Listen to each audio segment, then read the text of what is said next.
But in the what is it to you? What does living your best life really means to you? So my question I have to you is, have you defined what living your best life really is? And it's rhetorical. I just want you to kind of think about what that really means to you, and have you given much thought to if you really are living your best life? So like I said, last week we had a robust conversation. We talked about defining living your best life on your own terms for yourself, not living based on what other people say you should be doing, not comparing your life to other people, but sitting down, making a decision for yourself what it truly would mean to live your best life. But what I want to talk about today on today's show, we're going to do a couple of things. What I'm going to talk about is the reasons that keep people from living their best lives. And then I'm going to give you some tips on how you can live your best life if you're not already doing it, or how you can do more things to increase living your best life. So there are many people who are just existing, wandering, who are not living their best lives. And they're not living their best lives because they don't want to. Sometimes there are just situations and things that hinder them from moving forward and living your best lives. And one of the things that I want to talk about, one of the biggest things that I see, especially with dealing with clients and things like that, is that keeps them from living their best life is people are stuck in the past. Yes, yes, yes. People are stuck in the past.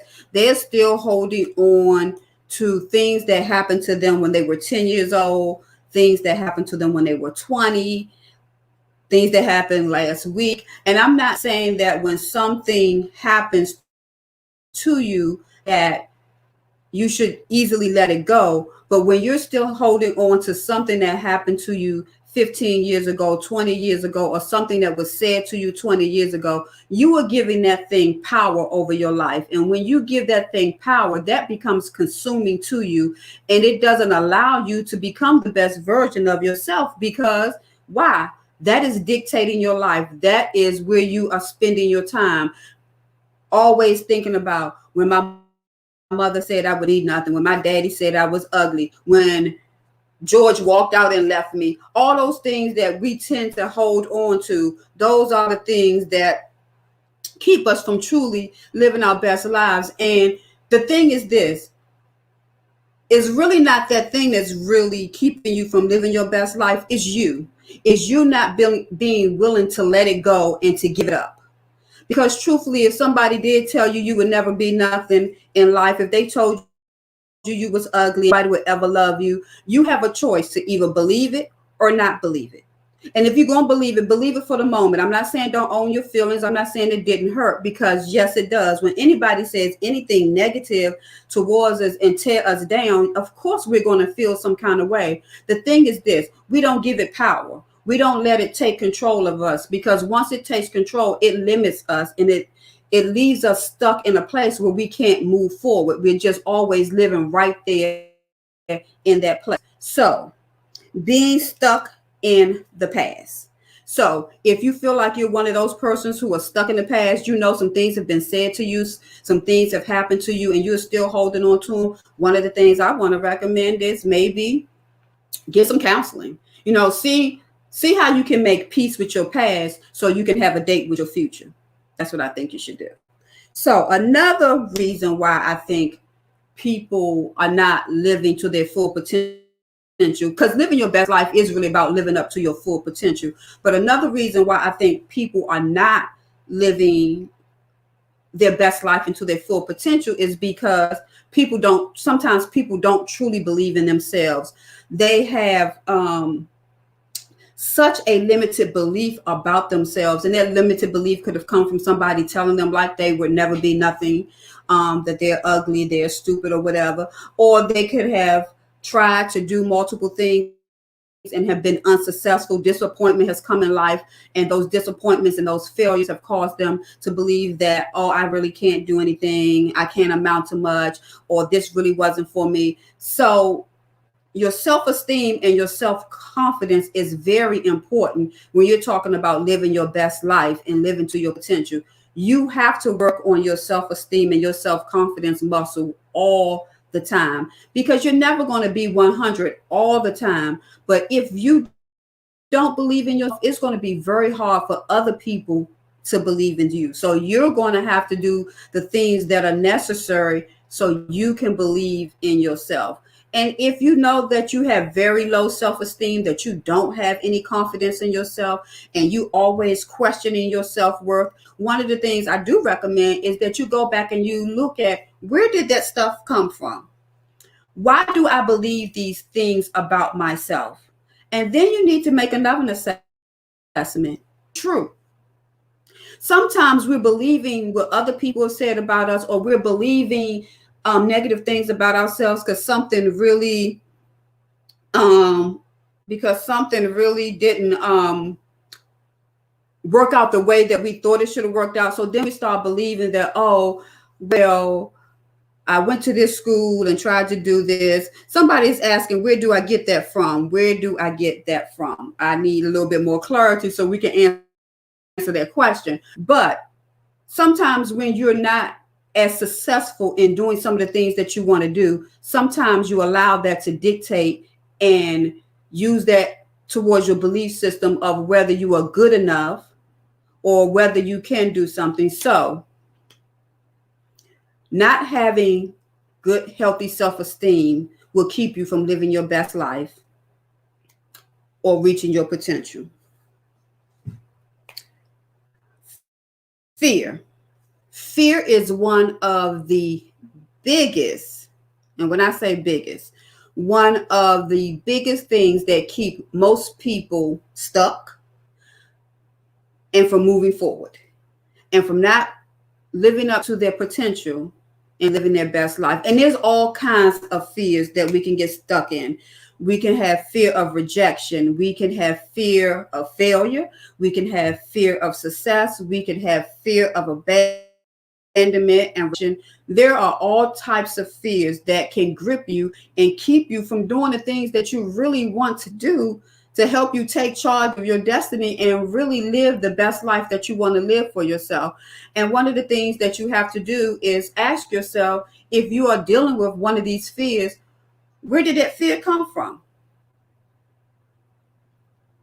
Why are you so fearful of rejection? Is it because you have faced so much rejection? Why are you scared of failure? I used to be scared of success.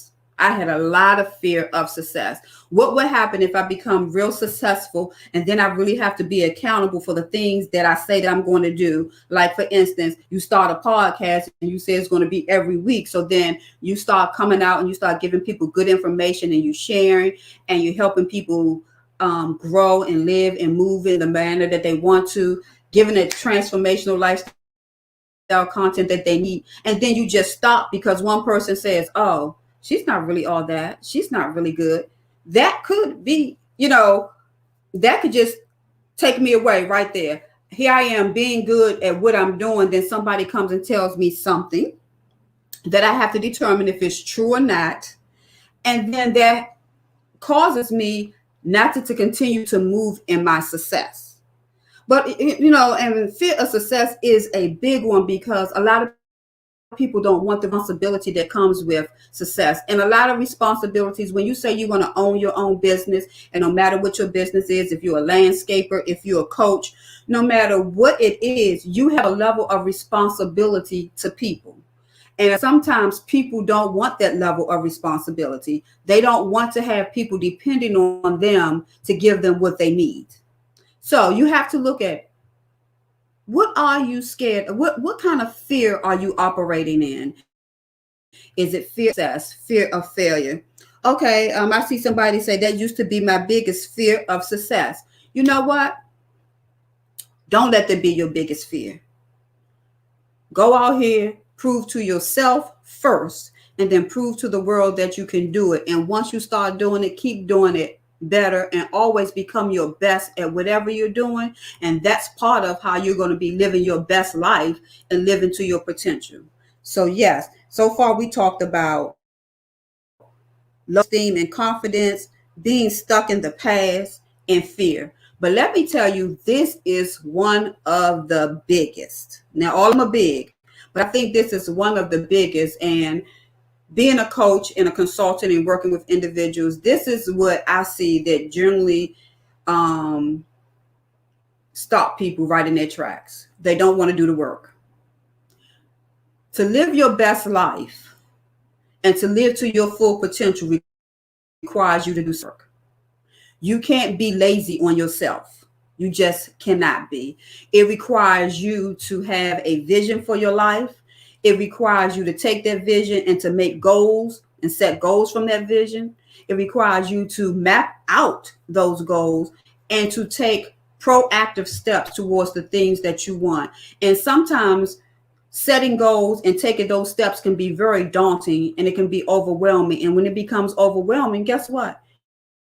People don't want to, they be like, it's not worth all that. I don't have to do all that. But truthfully, if you really want to live your best life, and if you really want to live to your full potential, you're really going to have to put in the work that it takes.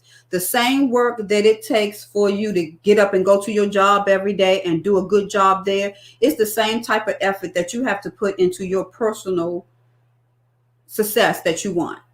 You have to be willing to do the, you can't be lazy on yourself.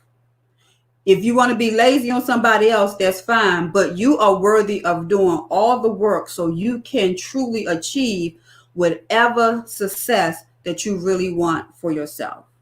Now, I done talked about, let's see, I think about 4 things for why people don't live their best life into their full potential. Before I go into what things you can do, I want to take a moment and I want to thank the sponsor that I have. We have a sponsor, yes, for Tea Talks with Tawan, and it is Tea Lovers Cafe. And today I am sipping on, in my cup that says, I don't give a sip. I am sipping on some cranberry bliss tea. It is one of their premium loose leaf teas. So if you like tea, I encourage you to go over to www.tealoverscafe and try some of their tea. Doing some giveaways. So I want you to stay with us as we progress into some of these podcasts that we're going to be having. Not today. We're not doing a giveaway today, but we are going to be doing some giveaways where you can win some of our Tea Lovers Cafe. I love their tea. Love their tea. So I want to thank Tea Lovers Cafe for being one of our sponsors and helping us kick off the Tea Talks with Tawan. And if it's anybody on here, can somebody just put in the chat what the link is, www.tealoverscafe, for those, for anybody who wants the information. If you're on here, if you have any questions, please feel free to ask questions. I want this to be an interactive type of podcast, especially when we're live. I don't mind answering your questions. You help me and I help you. That's how we kind of go. So, yes. So now let's talk about some of the things that we can do to help us live our best lives and to reach our full potential. And one of the biggest things that I think most people need to do is do a life assessment. You need to just sit back, look at your life. And this is also too where you start defining, or sometimes you have to redefine, what does living your best life really mean to you? And are you living your best life? And if not, what is preventing you from doing it? So you need to conduct a life assessment. You need to sit back and reflect over your life, look at where you are today. Is it where you want it to be? Because when you're doing this reflection and this life assessment, you should be comparing it to something, because you should have some goals that you were working on, some 1-year goals, 3-year goals, maybe even 5-year goals. And you should be looking at those goals and you should be saying, hey, am I moving in the direction to get me the things that I want for myself?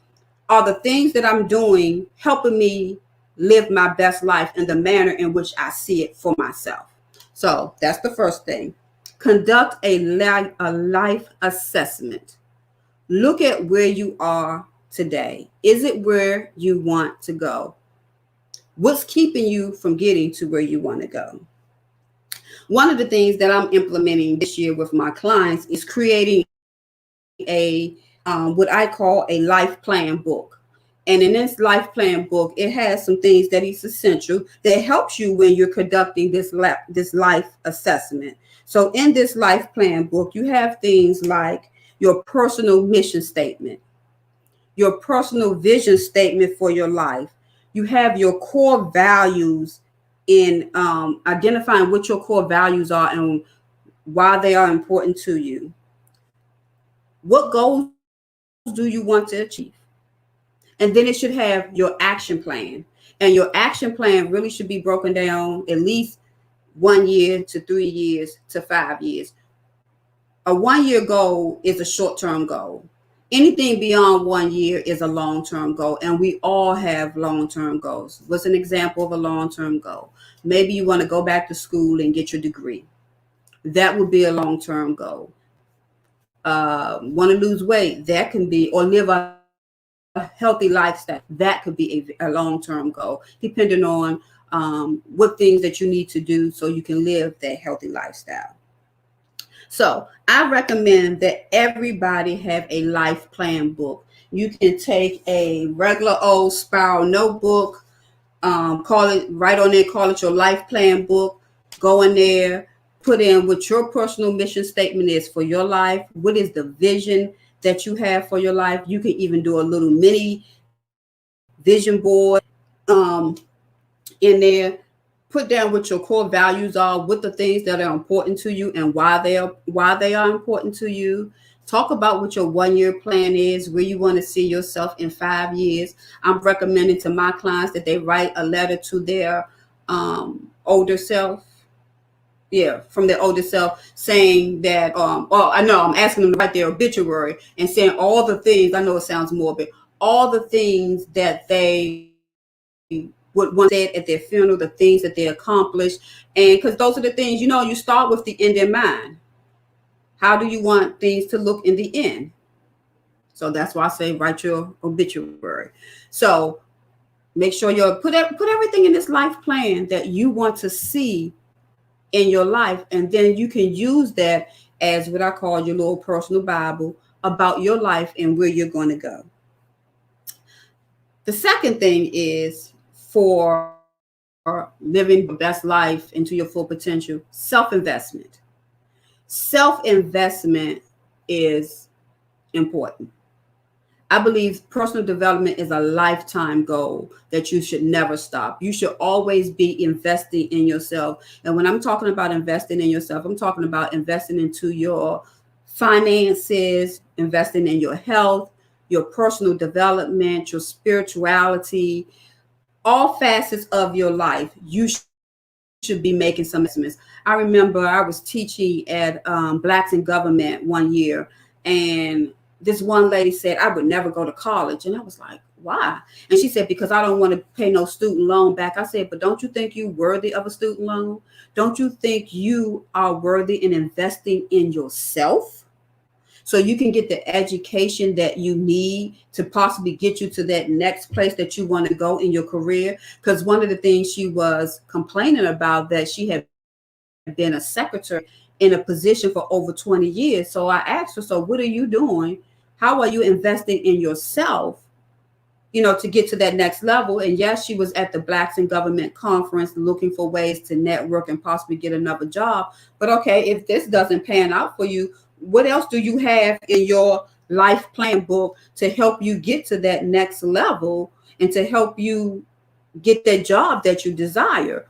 And I asked her, did she think education was important? And she thought somebody else should invest in her. She wanted her job to pay for her education. And they were paying for some things, but I told her, if you're not willing to invest in yourself, why do you think somebody else should?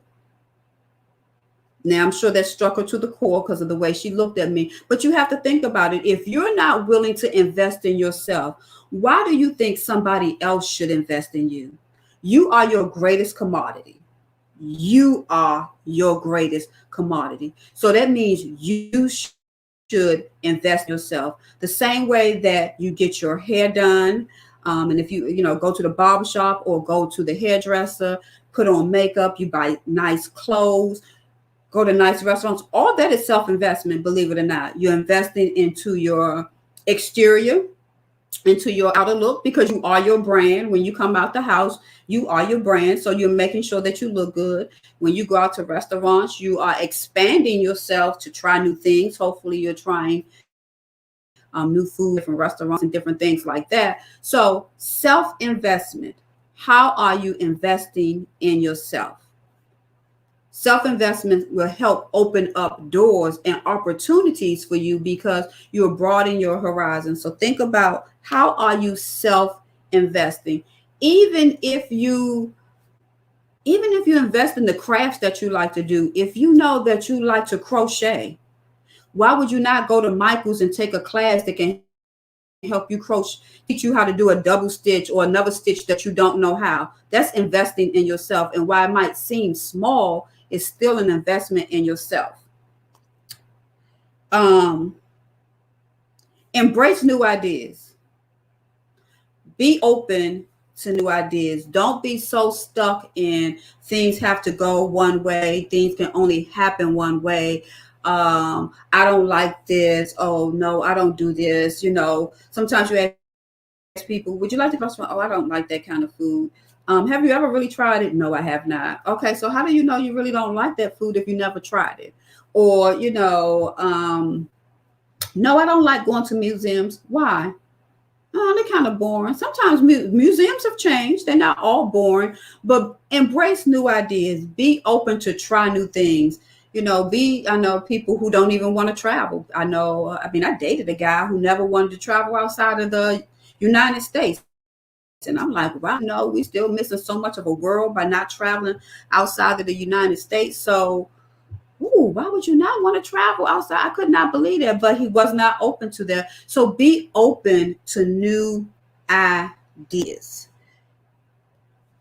Let's see. Take the limits off. Sometimes we put limits on ourselves. Oh, I can't do that. Oh, I don't have the money for that.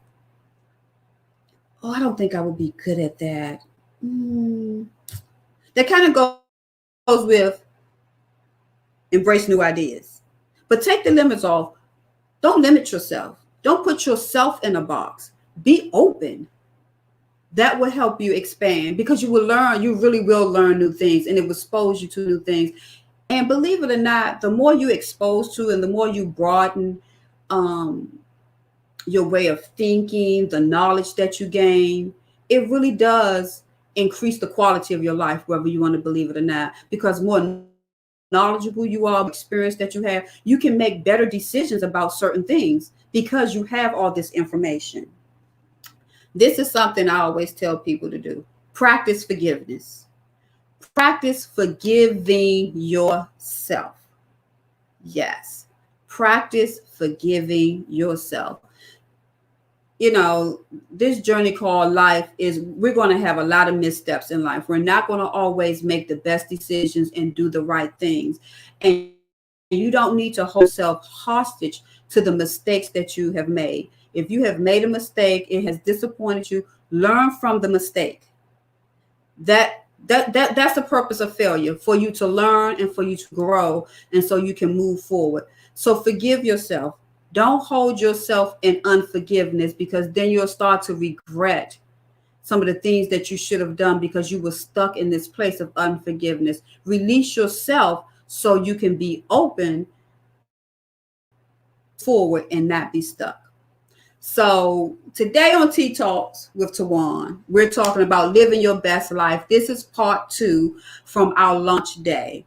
We are coming to the end of this podcast episode, and I hope that the information that has been shared has been useful.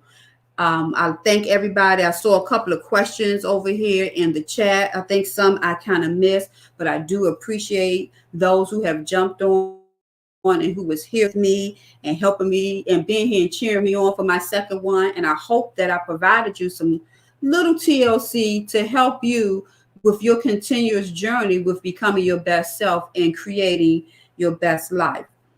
Now, before we go, I do want to talk about, because one of the things that I talked about was Uh, I recently read a book, and one of the things is mentioned that forgiving yourself.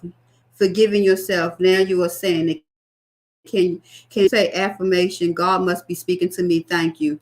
You are welcome, whoever that is. God may be speaking to you because forgiveness is powerful. Forgiveness releases you of a lot of things. So yes. So one of the things that I want to share with you all is this: that if you're trying to live your best self, live your best life, and live to your full potential, one of the books that I'm going to highly recommend to you, because I believe that being self-aware, your self-esteem, your self-confidence, and your self-worth, they all play a role together. These are the things that help these are the things that help build who you are. These are the things that speak to the essence of who you are, what you believe about yourself, what you believe you're worth. And these are the things that will help you go to living your best life and creating your best, becoming the best version of yourself. Y'all hear this tongue twister over here. Become the best version of yourself and creating your best life. So last year, um, me and 19 other authors, we did this book called Everybody Needs a Little TLC. And it's 90 days of affirmation on self-awareness, self-esteem, self-confidence, and self-worth. And it has some powerful affirmations in this book. Powerful, very powerful affirmations that truly help you with um, reminding you about who you are, helping push you to have a healthy self-esteem, being self-aware. All these things are important when we're talking about living your best life and living to your full potential. I'm going to ask if somebody can type in, you can get the book at www.tawan.com, or you can go to Barnes and Nobles, Target, I think Target.com, Walmart.com, and Books a Million, and you can get and Amazon, and you can get the book from there. Thank you for joining me on Tea Talks with Tawan.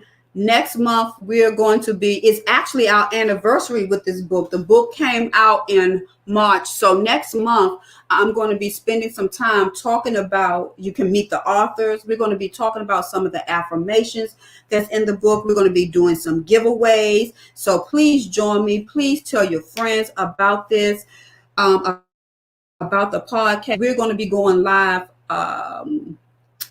twice a month, and the other ones would just be recordings. I appreciate you. I thank you for being here with me. And I just want you to know everybody needs a little TLC, and y'all know what I'm talking about. That transformational lifestyle content that helps you with becoming your best self and creating your best life. Until next time, thank you for joining me. See you later.